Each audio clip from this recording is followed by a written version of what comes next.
Déjenme ponerlos en contexto. Estamos a principios de los años 80. Las salas de arcade están llenas de ruido, las monedas vuelan y un nuevo juego llamado Donkey Kong está devorando el ranking. Nintendo todavía no es el titán que conocemos. Es un recién llegado con un éxito inesperado. Y entonces, giro de trama. Universal Studios aparece como el jefe final del mundo 1 con una demanda que básicamente dice: «Lindo gorila, es nuestro». Ese caso pudo haber borrado a Nintendo del mapa en Estados Unidos. En cambio, se convirtió en el momento en que Nintendo aprendió una lección que nunca olvidaría. En los videojuegos no solo construyes mundos, también los defiendes. Hoy vamos a hacer un estudio de caso completo sobre Nintendo, contado a través de batallas legales en Estados Unidos, Europa y Asia. Grandes victorias, lecciones incómodas, giros estratégicos y momentos que moldearon cómo se protege hoy la propiedad intelectual en la industria del gaming. Agarra un hongo, guarda tu partida y mantén las manos dentro del kart en todo momento. Estás escuchando a Intangiblia, el podcast de Intangible Law, hablando claro sobre propiedad intelectual. Démosle la bienvenida a su host, Leticia Caminero. Hola a todos y bienvenidos a Intangiblia. Yo soy la versión IA de Leticia Caminero. Y yo soy Artemisa, tu coanfitriona y cómplice IA. El episodio de hoy es un estudio de caso completo sobre Nintendo, una serie de disputas que muestran cómo una empresa de videojuegos se convierte en la arquitecta legal de su propio universo. Vamos a hablar de derechos de autor, marcas, patentes, diseños industriales y de esos candados tecnológicos que hacen llorar a los hackers sobre su bebida energética. La propiedad intelectual no está aquí para arruinar la diversión. Está aquí para hacer posible la creatividad a largo plazo.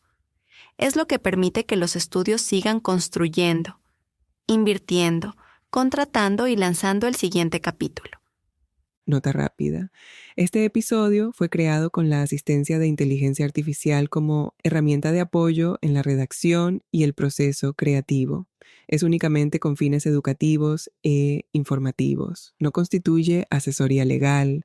Si necesitas orientación para una situación real, consulta a un profesional calificado en tu jurisdicción.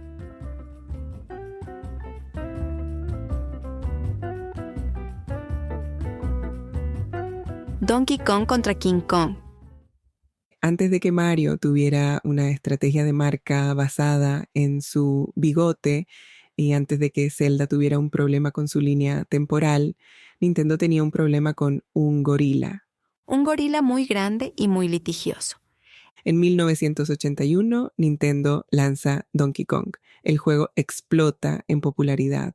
Los arcades no dan abasto. Nintendo of America deja de ser una nota al pie y empieza a convertirse en protagonista del mercado estadounidense. Universal Studios mira ese éxito y dice: ese gorila se parece demasiado a algo que conocemos. Su demanda se basa en infracción de derechos de autor. Alegan que Donkey Kong copia a King Kong. La teoría jurídica se apoya en similitudes conceptuales y narrativas. Un simio gigante, una mujer en peligro, estructuras altas, rescate dramático. Sobre el papel suena impactante, pero la estrategia de defensa de Nintendo es lo que convierte este caso en leyenda. En lugar de limitarse a discutir diferencias en diseño y argumento, el equipo legal de Nintendo revisa el historial judicial de Universal y descubre algo clave. En litigios anteriores, Universal había argumentado que King Kong estaba en el dominio público. Es decir, ya le había dicho a un tribunal que esa historia pertenecía a todos. Así que Nintendo llega a la corte y dice con calma: no puedes reclamar exclusividad sobre algo que tú mismo defendiste como libre para el público. Eso no es solo una defensa factual, es una jugada estratégica. Usar el propio expediente de tu oponente como arma. Elegante, Además, hay una capa jurídica más profunda. El derecho de autor no protege ideas generales, protege la expresión concreta de esas ideas. El tribunal comparó cuidadosamente ambos personajes y narrativas. El gorila de Donkey Kong es caricaturesco, lúdico. La estructura del juego no replica la trama de la película. El juez no encontró copia sustancial de la expresión protegida. Nintendo gana, Universal pierde su reclamo. El tribunal concluye que no hay similitud sustancial y que la historia previa de Universal debilitaba su credibilidad. Universal es condenada a pagar daños y honorarios legales. El abogado de Nintendo se llamaba John Kirby. Años después, Nintendo bautizó a uno de sus personajes más queridos con ese nombre. Imagínate facturar horas tan heroicamente que te conviertes en parte del canon. Ahora pasamos de los gorilas al control de acceso. Finales de los años 80. El Nintendo Entertainment System domina el mercado de consolas domésticas, pero Nintendo hace algo inusual. Controla estrictamente qué juegos pueden ejecutarse en su sistema. ¿Cómo? A través de un programa llamado 10NES. Es un sistema de bloqueo. Si un cartucho no contiene el código de autenticación correcto, la consola simplemente no lo ejecuta. El original no pasarás. Atari Games quería publicar títulos para el NES sin aceptar las condiciones de licencia de Nintendo. Intentó revertir el sistema 10NES. En el proceso obtuvo una copia del código de Nintendo de la Oficina de Copyright de Estados Unidos en circunstancias cuestionables y la utilizó para desarrollar un mecanismo alternativo. Nintendo demandó. Los argumentos legales eran complejos. Primero, infracción de derechos de autor. Nintendo sostuvo que Atari había copiado código protegido de forma indebida. Segundo, competencia desleal y cuestiones relacionadas con incumplimientos. Atari alegó que necesitaba realizar ingeniería inversa para lograr interoperabilidad y que eso justificaba su conducta. El tribunal tuvo que analizar cuándo la ingeniería inversa es legítima y cuándo cruza la línea. El punto clave fue cómo Atari obtuvo y utilizó el código. El tribunal concluyó que había existido copia indebida para desbloquear el sistema. La ingeniería inversa no es automáticamente ilegal, pero copiar código protegido violando salvaguardas legales sí lo es. Nintendo prevalece en las reclamaciones principales. La conducta de Atari se declara ilícita. Se reafirma que los propietarios de plataformas pueden usar el derecho de autor y medidas técnicas de protección para controlar el acceso. Nintendo no estaba vendiendo solo una consola, estaba vendiendo un universo controlado. Hablemos ahora del caos. El Game Genie era el sueño de cualquier niño. Vidas infinitas, saltos imposibles, niveles saltados, romper las reglas desde dentro del juego. Y a Nintendo no le hacía ninguna gracia. Aquí está el corazón jurídico del caso. El Game Genie no copiaba los juegos de Nintendo, no duplicaba cartuchos. Lo que hacía era modificar temporalmente ciertos valores en la memoria mientras el juego se estaba ejecutando.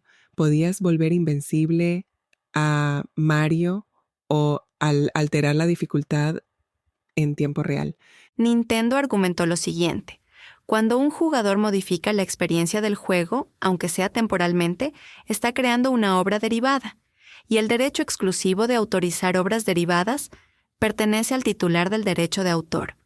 En otras palabras, no puedes remezclar mi mundo sin permiso. Galoob, la empresa detrás del Game Genie, respondió con astucia. Sostuvo que no se creaba ninguna copia permanente. No existía una fijación material de esa modificación. Al apagar la consola, todo desaparecía. Era, dijeron, como ajustar el brillo del televisor. Los tribunales tuvieron que responder una pregunta crucial. ¿Una alteración temporal equivale a la creación de una obra derivada? esa cuestión va al núcleo mismo del derecho de autor. El tribunal dio la razón a Gallup. Concluyó que al no existir una copia permanente y tratarse del uso de juegos adquiridos legalmente, no había infracción. La decisión confirmó que una vez que el consumidor compra una copia legítima, ciertos usos privados y temporales quedan fuera del control del titular. Este caso se volvió fundamental en la jurisprudencia sobre fijación y obras derivadas en entornos digitales. Se cita en debates sobre mods, overlays en streaming y manipulaciones digitales. Nintendo perdió esa batalla, pero el sistema jurídico ganó claridad. Saltamos ahora casi 3 décadas, de los cartuchos al broadband, y aquí es donde la nostalgia se encuentra con el litigio. Estás escuchando a Intangiblia, el podcast de Intangible Law, hablando claro sobre propiedad intelectual. A finales de la década de 2010, grandes sitios de ROM ofrecían miles de juegos de Nintendo para descarga, algunos con décadas de antigüedad, otros todavía comercialmente activos. Los operadores se presentaban como preservacionistas, decían que estaban archivando la historia del gaming. La posición de Nintendo fue firme y coherente.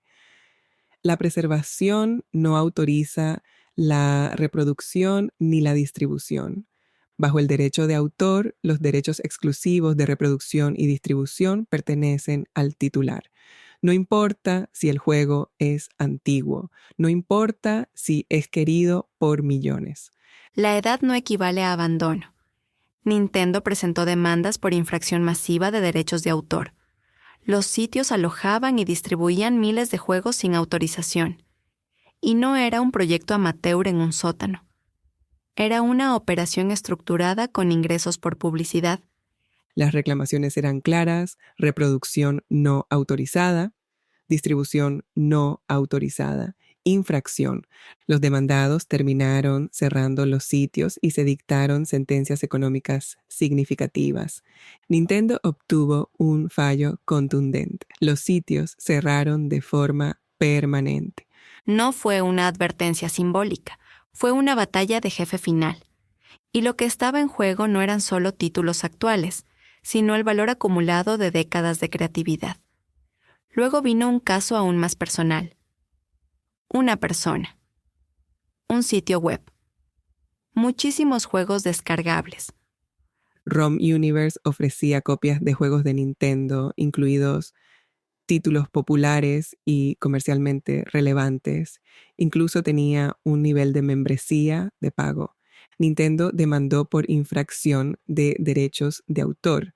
La teoría jurídica era directa: reproducción y distribución no autorizadas, pero la escala y la monetización elevaban la gravedad. No era un archivo nostálgico, era un modelo de negocio basado en distribuir contenido protegido. El demandado intentó varias defensas, incluyendo que no había subido personalmente todos los archivos y que los daños debían ser limitados. El tribunal no quedó convencido. Nintendo solicitó daños legales estatutarios bajo la ley estadounidense, diseñados precisamente para disuadir infracciones dolosas, incluso cuando el daño económico exacto es difícil de cuantificar.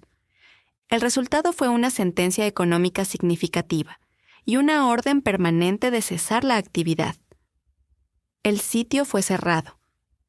El mensaje fue claro: es solo un sitio web, no es un escudo jurídico. Estratégicamente, Nintendo estaba reforzando una norma. No puedes construir un modelo de ingresos distribuyendo juegos de otro sin autorización. Y algo importante, Nintendo no fue tras jugadores individuales, fue tras el centro de distribución. El derecho de autor protege la estructura del mercado. Cuando la distribución no autorizada reemplaza los canales legítimos, la ley interviene. Y entonces subimos de nivel otra vez. Ya no se trata solo de descargar juegos, se trata de romper el sistema. Aquí entra en juego el derecho antielusión. Tim Secuter desarrolló y vendió mod chips y herramientas diseñadas para eludir los sistemas de seguridad de las consolas de Nintendo. Estas herramientas permitían ejecutar copias no autorizadas y software modificado. El cambio jurídico es importante. En lugar de centrarse únicamente en la infracción directa de derechos de autor, el enfoque se trasladó a las normas anti-elusión. En Estados Unidos, por ejemplo, bajo disposiciones como las del Digital Millennium Copyright Act. La ley no solo prohíbe copiar, también prohíbe comercializar dispositivos diseñados para eludir medidas tecnológicas que controlan el acceso a obras protegidas. Es decir, aunque no alojes los juegos, vender la palanca para forzar la puerta puede ser suficiente. Las herramientas estaban diseñadas para desbloquear sistemas y facilitar piratería a gran escala. La estrategia antielusión de Nintendo no es solo defensiva, es preventiva. Si proteges eficazmente los controles de acceso, reduces la infracción aguas abajo. Proteger la cerradura protege todo el castillo. Y entonces Europa entra en escena y plantea una pregunta incómoda. PS Box vendía dispositivos capaces de eludir los sistemas de protección de las consolas de Nintendo. Nintendo alegó que esos dispositivos violaban la normativa europea que protege las medidas tecnológicas de protección. Hasta aquí la historia parecía familiar, pero PC Box introdujo un matiz importante. Sostuvo que sus dispositivos no solo se utilizaban para piratería, también podían permitir usos legítimos como ejecutar software independiente o aplicaciones creadas por desarrolladores no autorizados. La cuestión llegó al Tribunal de Justicia de la Unión Europea. La pregunta ya no era simplemente si Nintendo podía proteger sus juegos. Era algo más fino. ¿Cuándo una medida tecnológica es legítima? ¿Y hasta dónde puede llegar su aplicación? El tribunal reconoció claramente que Nintendo tiene derecho a proteger sus juegos mediante medidas tecnológicas. Ese punto no estaba en duda, pero introdujo un principio clave: proporcionalidad. La protección debe ser proporcional al objetivo de prevenir la infracción. Si un dispositivo se utiliza principalmente para permitir piratería, puede restringirse, pero si tiene usos legítimos significativos, los tribunales deben considerar ese equilibrio. En otras palabras, puedes tener un escudo, pero no puedes convertirlo en un campo de fuerza que bloquee todo el universo. El fallo validó la seguridad de la plataforma como un derecho legítimo, pero añadió una capa de equilibrio jurídico. Para Nintendo, el mensaje fue claro: la protección fuerte es sostenible cuando es específica, razonable y enfocada. Luego viajamos a Japón. En 2018, Nintendo demandó a Colopel, una empresa desarrolladora de juegos móviles conocida por su título White Cat Project. Esta vez no se trataba de personajes, ni de música, ni de confusión de marca. Se trataba de patentes. Nintendo alegó que el juego de Colopel infringía varias de sus patentes relacionadas con métodos de control táctil y mecánicas de joystick virtual en pantalla. Aquí hay algo importante. No se estaba diciendo somos dueños del movimiento en una pantalla. Se estaba diciendo somos dueños de esta solución técnica específica que convierte una interacción táctil en movimiento dentro del juego. Es una diferencia enorme. Las patentes protegen soluciones técnicas concretas, no conceptos generales. Colopel impugnó la validez de algunas patentes y negó la infracción. Eso es habitual en litigios de patentes. No solo se discute si hubo infracción, sino si la patente debió haberse concedido en primer lugar. Los litigios de patentes son complejos. Diagramas técnicos, peritajes, interpretación detallada de reivindicaciones. Finalmente, el caso se resolvió mediante acuerdo en 2021. Más allá del resultado concreto, el mensaje fue potente. La industria del gaming no es solo creatividad artística, es innovación técnica. Y la innovación técnica puede y debe protegerse. Detrás de cada salto fluido y cada control intuitivo hay ingeniería. Y llegamos al capítulo más reciente. La emulación. Los emuladores en sí mismos no son automáticamente ilegales. La jurisprudencia ha reconocido que crear software que imita el funcionamiento de hardware puede ser lícito en determinadas circunstancias. Pero el caso Yuzu no se planteó como un debate abstracto sobre la legalidad general de los emuladores. La demanda de Nintendo se centró en algo más específico. Alegó que Yuzu facilitaba la reproducción no autorizada a gran escala de títulos actuales y que implicaba la ilusión de medidas tecnológicas de protección. Volvemos al mismo punto estratégico que vimos con los mod chips. Si una herramienta está estrechamente asociada con el acceso no autorizado masivo a juegos actuales, el impacto en el mercado es inmediato. Nintendo actuó con rapidez. No hubo años de litigio prolongado. El caso se resolvió rápidamente mediante acuerdo. Tropic Haze aceptó cerrar Yuzu y pagar una suma significativa. En mercados digitales, el tiempo es una variable estratégica. Cuanto más se consolida un ecosistema alternativo, más difícil es revertirlo. Actuar temprano protege la continuidad. Y ahora retrocedamos un momento. Gorilas, chips de bloqueo, dispositivos para hacer trampas, imperios de ROMs, mod chips, proporcionalidad europea, patentes sobre controles táctiles, cierre de emuladores modernos. 4 décadas, 9 grandes disputas. ¿Qué es lo que realmente importa? No se trata simplemente de ganar demandas, se trata de diseñar continuidad. Proteger las condiciones que permiten que los juegos existan, evolucionen y sobrevivan a cambios tecnológicos radicales. La creatividad es frágil sin estructura. La innovación es costosa sin protección. Las plataformas son inestables sin gobernanza. La propiedad intelectual se convierte en la arquitectura silenciosa que sostiene todo el sistema. Y hay algo más profundo todavía. Identidad. Cuando una empresa construye personajes, mundos, mecánicas, sonidos y símbolos, no está creando solo entretenimiento, está construyendo infraestructura cultural. Y cuando algo se convierte en parte de la cultura, la ley ya no protege únicamente ingresos, protege continuidad de significado. Los universos creativos no surgen por accidente. Son sistemas mantenidos, sobreviven porque alguien pensó en incentivos, en acceso, en ingeniería y en límites. La propiedad intelectual no consiste en encerrar la imaginación, consiste en estabilizar el entorno para que la imaginación pueda seguir creciendo. Y quizá ese sea el verdadero power up, no un hongo, un marco sólido. Partida guardada. Nos vemos en el siguiente nivel.